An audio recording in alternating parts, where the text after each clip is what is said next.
All right, so let's talk about or finish talking about the knowing your price and sticking with your price. And I think I was telling you about how I was able to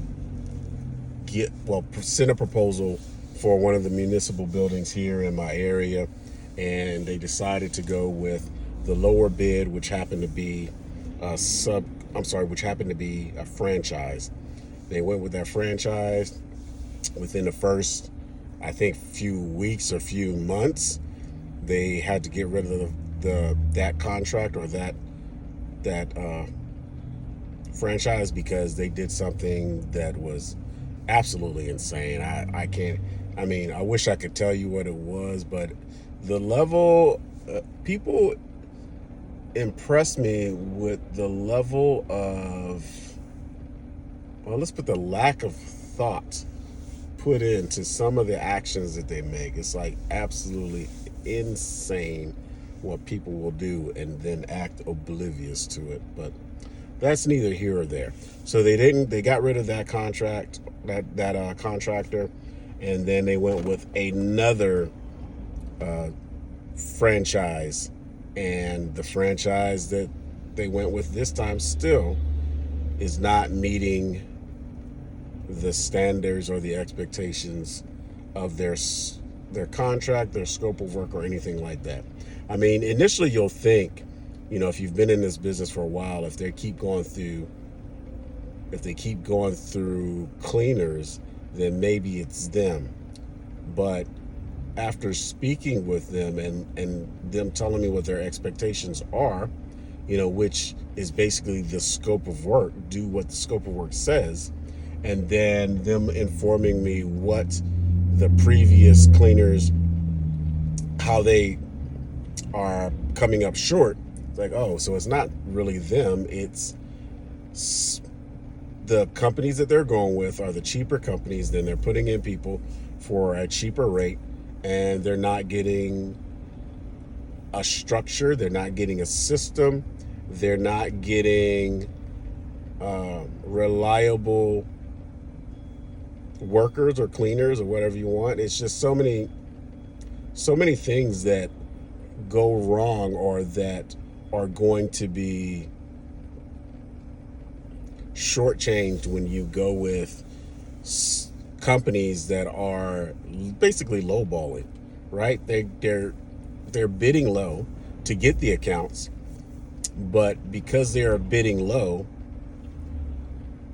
yeah, the company, the franchise as a whole is getting paid, right? But then those franchises task these jobs out to, to individual franchisees or whatever you want to call them, those companies. And when they task them out to those companies, they are, of course, say they're getting, and I'm just giving you round numbers, they're getting $1,000 to the actual franchise for that account. Then they give it to a franchise owner for maybe, let's say, 700, right?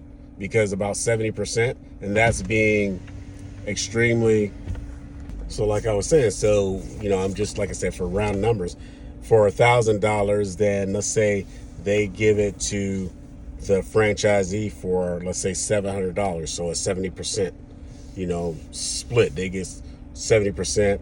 The franchise owner or the franchise gets, 30%.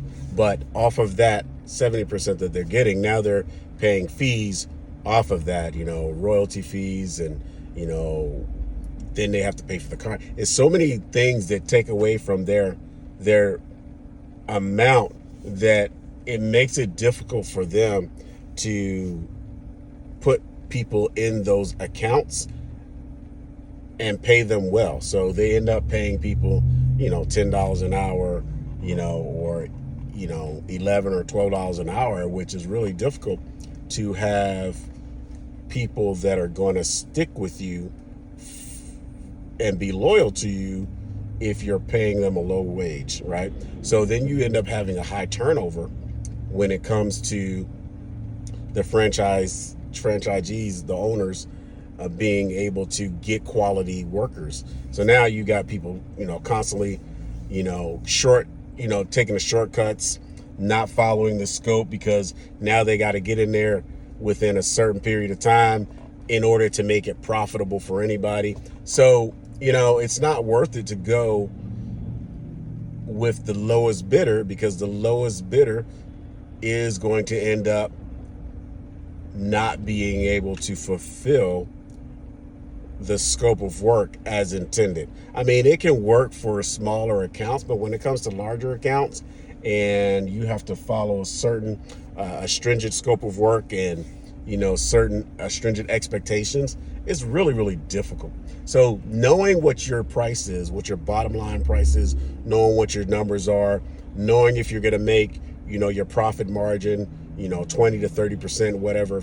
Sometimes if it's a really, really large account, you can go down to maybe 15 to 17, but it really depends, right? You got to know your numbers to be able to do that. But then also knowing, all right, what can I pay my people?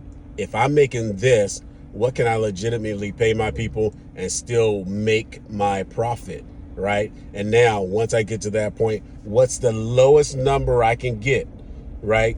To be able to still make money. Because if you take an account that looks good in the number aspect of it, but in the amount of work that you're doing, and thank you. So the amount of work that you're doing, it's not worth it, and then you end up shortchanging yourself by reducing your rate or reducing your charge or your proposal just to get the account. You end up losing anyway, because you're losing money because you took a number or you took an amount that's not even going to give you your profit, right? So now you're working hard for an account that you're not even making money on. So what's the point? What's the point in lowering your rate, lowering your price?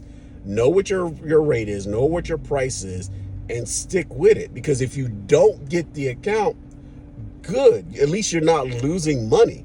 Because if you got the account just because you lowered the rate, you're going to be losing money and then working hard to keep the account that you're not even making money on. It makes absolutely no sense. But you'll never know that if you don't know your numbers. So utilizing AI, using ChatGPT, Claude, or whatever it is you use to help you with these numbers.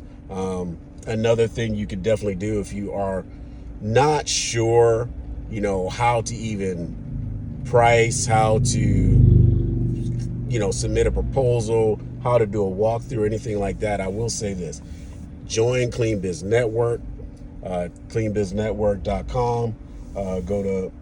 Go there, look up AJ Simmons, look up Clean Biz Network, look up automation program, the 1010 program, consultations, anything like that, the starter kit, the starter course. All that stuff is the stuff that I use to help me get to where I am, where I can understand the ins and outs of the cleaning business industry, and also understanding my numbers, understanding how to bid, how to do walkthroughs, understanding how to hire and manage virtual assistants to give me my time back, to be able to grow my business, to work on my business and not in my business. And I'm getting ready to leave, so I'm about to close this video out. But it's just so many things that you can do. The other thing, if you're interested in a VA, definitely go to cleansuccessacademy.com/VA staffing. We have pre-trained VAs that will help you take your business to the next level. They're admin. They're not just cold callers.